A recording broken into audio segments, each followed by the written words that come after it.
చాపిరేవుల గ్రామంలో ఈ నెల 29వ తేదీ ఓ ఇంట్లో పెళ్లి బాజాలు మోగుతున్నాయి. అందరూ నవ్వుతూ గడుపుతున్నారు.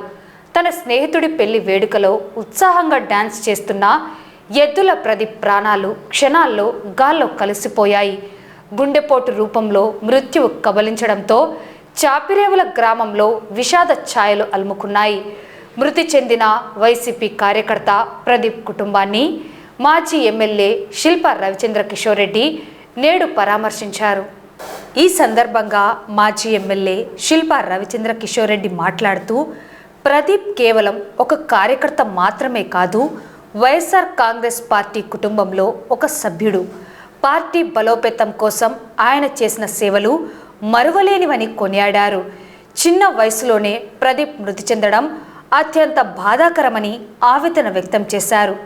కష్టకాలంలో ఆ కుటుంబాన్ని ఒంటరిగా వదిలేయబోమని, తాను వ్యక్తిగతంగాను పార్టీ పరంగాను ఎల్లవేళలా అండగా ఉంటానని శిల్పా రవిచంద్ర కిషోర్ రెడ్డి భరోసా ఇచ్చారు.